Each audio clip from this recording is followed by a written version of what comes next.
So let's take a look at some of your art then, shall we? Well, yeah, we've got it in the bag. Have you got the blue tack? No, but white tack I thought was Wednesday.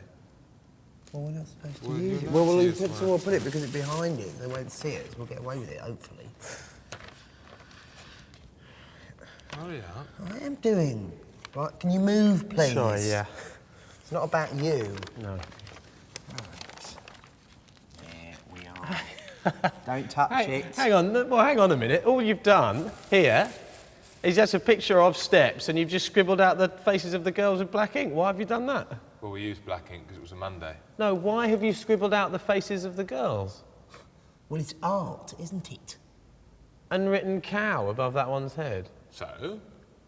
Well, what are you saying? You think she's a cow? Or, you know, maybe it could mean something completely different. Maybe it means that not only she is a cow, but that all three of them are cows. So what's this piece called? It's called Hello, We're in the Group Too, you know. Right. It's funny. Sorry, I just noticed that your picture doesn't actually look anything like you.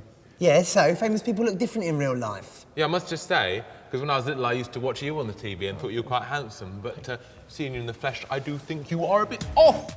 I'm so glad you could join us, Robin and Morris. Let's start with Saturday Night Fever, Robin. Looking back at that period, what are your memories? Robin. He won't speak to you. I'm sorry? He won't speak to you. When Mother went out, she always left me in charge. He won't speak to you without my permission. And neither will number 3. What, you mean Morris? I think that's how you know him. Right, well, that's not really fair, is it? Because we have come to interview you all. Of course it's fair. I'm the older brother by 10 months, and Mother left me in charge. He's right, Jamie. Silence, number 3!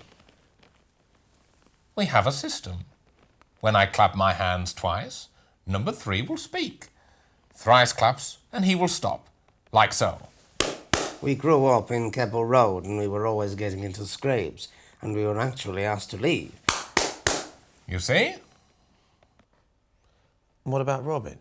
When it's Robin's turn to speak, I blow the whistle. Like so. And then one morning, out of the blue, Robert Stigwood called and asked if we would like to record the soundtrack for a little... And 2 blows for stop. I dare say you had a similar system in your own family, Jamie? No, we were kind of encouraged to speak when we wanted to, really. That explains a lot. No, our system works for us. I hear tell the Nolans operate a system of weights and pulleys, and that works for them. 5-star, on the other hand, use a knife.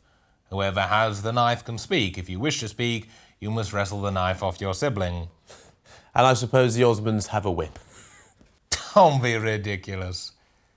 They use voodoo mind control. Damon, thanks so much for joining us today. Yeah, right. Now, a lot of your songs are about that peculiarly British obsession class. Songs like Country House, Charmless Man, Girls and Boys.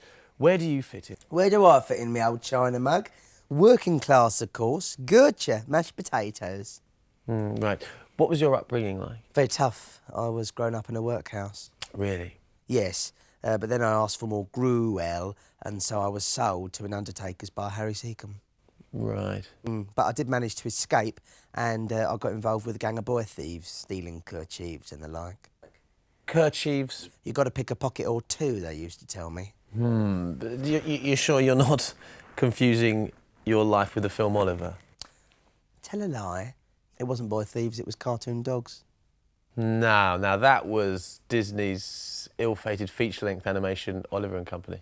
Oh, well, whatever. I'm definitely working class because I was a cockney, ain't I? Right. Yes, I know all the lingo, like an EastEnders. I go up the apples and pears stairs, and I sit on the apples and pears chairs, and I gets an autograph from Apples and Pears Lionel Blair's. And sometimes I say, Ricky! That means something in cockney, doesn't it? I don't think so. Anyway, I always thought that you were from Colchester. Yes, exactly, Treacle. It's only an hour and 20 minutes on the train to King's Cross. Anyway, I must be cockney because I loves football, don't I? All right, what team do you support? Chelsea United. And also I like, what's that team with David Beckham in it? Manchester United. Manchester United. I like Rovers. I like London. and I like Tottenham, but I don't like Spurs. And I go to the games and I say, rah, rah, rah, come on football and score a goals. And I say, home run now, please. How's that? Right.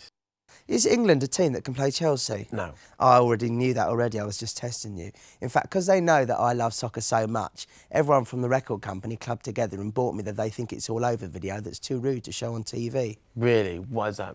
Bad language? Yeah, and quite a lot of nudity. There's a sex scene between Rory McGrath and David Gower. You see quite a lot. What's next for you two? I don't think you get it. What's next for you two? It's good. You two, the people. You two, the band is you two. As the. Yeah, we never heard that one before, mate. Well, who knows? You two have always been about reinvention, the cutting edge. I mean, maybe we'll release our next single purely on the interweb, or maybe we'll play a gig in a Buddhist monastery, or maybe I'll just pick up the phone and call Salman Rushdie. Gonna be a new album and a tour. Right. Got a great concept for the tour, actually. Oh, yeah? Yeah, it's all going to be themed around Rent-A-Ghost. I'm Timothy Claypole, you're Harold Meeker, Adam's Mistress Nadia Popoff, and Larry's Dobbin. What do you think? Well, I think it's very fitting that you're Timothy Claypole. Thank you. Then you can do some magic and finally disappear up your own ass. Hey, fellas. I really think people at home would love to see you take that hat off. No, I don't think so. Yes, I do. Oh, that would make you happy, would it? Yeah, it would. Right, I will then. Well, go on then. Fine, Go on. I will. We're waiting. See? Full head of hair. Hello, Jimbo. How you doing? All right? Fancy some brekkie? No. I had some grape nuts before I left home. So. What are you, vegetarian? Oh, dear. Lovely turkey. Okay. Paul, your last solo album, Flaming Pie. Oh, I am sick of talking about flaming pie. All anyone ever wants to ask me about is my solo career.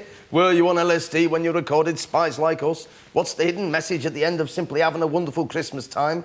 You know something? 30 years ago, I was in a band called the Beatles. We made some cracking stuff. No one ever mentions that. Really? Well, I mean, if you're happy, I'd love to talk about the Beatles. Yeah, you're just saying that. No, really. I mean, I for instance, I've always wanted to know how you got the opening sound to Strawberry Fields. Oh, you're just buttering me up. Yes, I know the frog chorus redefined music, but I did make a record called The White Album, you know. I know. I'm a huge fan. I mean, to be honest, I didn't really like your solo stuff. No, me neither. It's rubbish. It's very mediocre. I mean, when you see things that you did as the Beatles, you get a real sense of fun. You know, when you watch like Hard Day's Night and Hell. Oh, you know something? I'd completely forgotten about those. You know, most people think my film career began and ended with Give My Regards to Broad Street.